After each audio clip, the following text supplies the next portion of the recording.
Yo, what's up guys, and welcome back to another video on my channel where this time we want to talk about iRacing. As some of you probably know, at least if you're following my channel, over the last month I have set up a new gaming PC as well as a triple screen setup on my sim rig. If you want to know more details on this one, I can consider doing a setup tour. Let me know in the comments if you're interested. Other than that, I have made my first experiences within the game, so let's get right into the first scenes. So coming to the UI of iRacing, as I'm a beginner, I decided to go for the initial MX-5 carb that most rookies go for. The race will be on Summit Point Raceway, which is a track I've never seen before, because as you know I'm coming from GT7 and this game does not feature this track. So loading up the track, I decided to go for some practice sessions, qualifying and initial races on this one to get used more or less to the track layout. And it turned out the track isn't actually too difficult to learn. So after the main straight you come to an infield with intermediate speeds for cornering, and then you're actually already going back to the main straight. So taking some laps I was quite used to the track already and could go with the other guys. But during my initial races I almost forgot I'm in rookie class, so we had quite a close fight on this race, for example, so going into the very first corner and then into the infield. We were quite packed, so I tried to avoid any crashes to not get any incidents, so my safety rating would rise instead of fall, which is, as far as I know from a friend of mine, the most important in the beginning. So even though, as everyone would try to do, win the race, I decided to go a little bit more to the safe side on this one to, as I said, increase my safety rating. But since I didn't want to finish last, I went a bit into fighting, and then in this left-hand corner there was a spin out of the white car right in front of me. I was able to avoid the crash and then go over to the left-hand side to let the orange car come back to the track. But yeah, we're in rookie class, this guy didn't seem to see me and just punted me off. And therefore my race was over already, but instead of rage quitting I just finished, and at the end I was able to at least get P10 out of 12. Yeah, that's not a big win, but at least we finished the race. But let's come to another race where I was really competing quite well, and I would like to show this in total. 10th position. That's the end of the race. We'll get him next time. Since the qualifying of each session is usually 2 laps and tire temperatures play a big role in this game, usually your second lap is the one to go for. So after my first lap was a 1:22.4, but Pierre was a little bit quicker than I did, I pushed really hard for the second one. And indeed I was able to improve by half a second to a 1:21.9. So at least at that time it seemed like I got the pole, but some seconds later Pierre improved as well to a 1:21.5, and therefore I got P2 on the grid. So out of a standing start I had the feeling that I got better off the line than Pierre did. But he immediately pulled over to the left, and since I had no idea about P3's position, I decided to shortly lift the power to not crash and immediately end our both races. So we went into the first corner, which is a right-hander, and I decided to immediately send this one. Let's just try and go for it.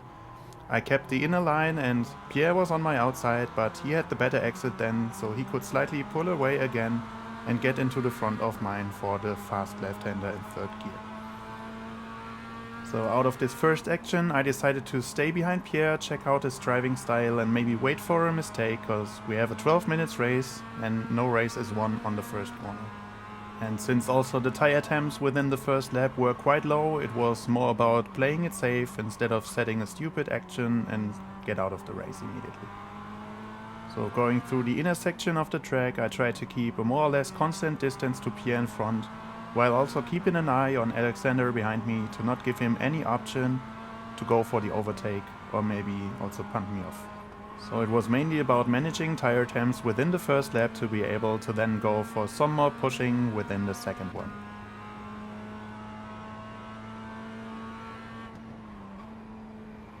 And back into the last corner, it's already the first lap done and we had a better exit out of the last corner than Pierre did. So I was able to get quite close to him, the gap was decreasing, and since it seemed that he will not defend this one, I decided to go over to the right and go for another overtake.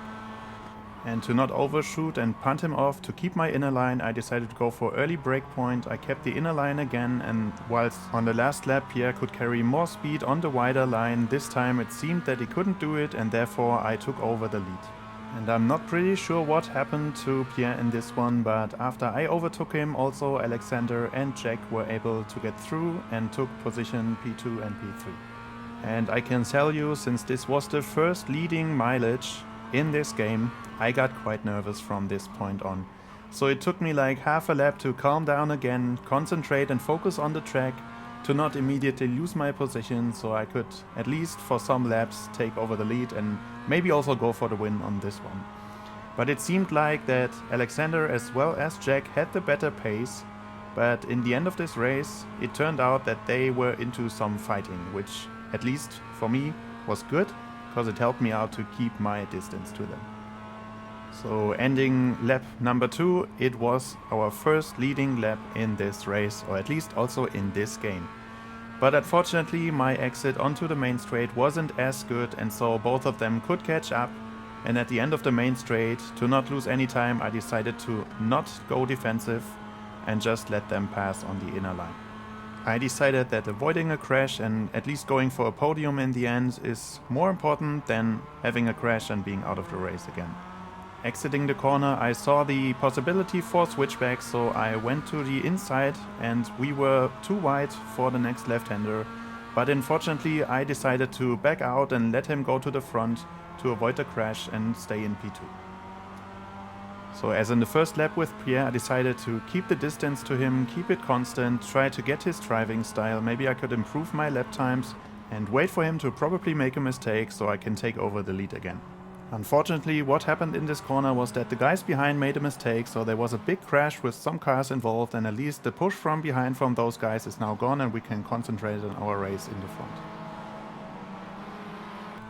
So going back to our race, it seemed like Alexander had a quite decent pace and I had quite to concentrate to keep up with him. So I decided to focus on his line and try to get him into a mistake by setting a fake attack to get him off his line.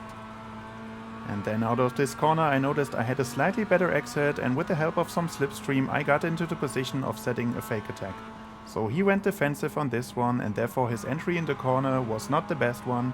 And therefore also on this exit I had the slight better momentum and I could again go for an attack on the end of this straight.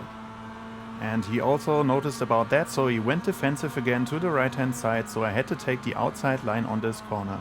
So I braked a little later to take a wider line, but unfortunately he missed his braking point and went a bit wide, so I went for a switchback, got on the power early and was able to take the lead again. And lucky me, it seemed like Alexander dropped a bit back and got into some fighting with Jack.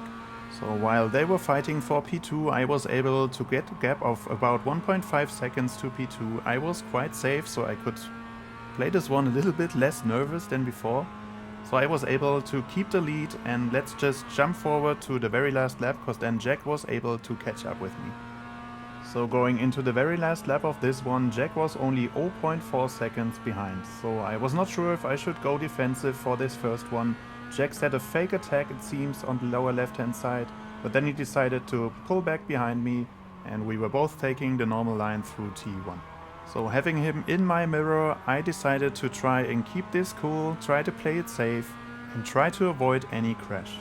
I tried to stick to my racing line as in the laps before to avoid any mistakes and to not give Jack any opportunity to go for an overtake in this inner sector. And obviously I was able to keep the gap to Jack quite constant at an 0.4. I decided to go a little bit defensive for the braking on this left-hander. And going through the inner sector, I knew it would be important to get a good exit on the back straight, because if I don't get it, I will lose P1 and Jack will have the overtake on the back straight. So out of this right-hander, I tried to get the best racing line I could up to third gear, and then the most important one is this right-hander, only a slight lift and back to the power fully, and I tried to carry the best momentum and highest amount of speed to this back straight to keep Jack from overtaking me. Fortunately, Jack was not able to catch up, so I could take the normal line into the last corner and then just go back to the power fully, trying to race to the finish line without having Jack overtake me in the last meters. And this was my very first win on iRacing. And checking the results for this one, I was able to improve my safety rating as well as get a big boost on my iRating by +95.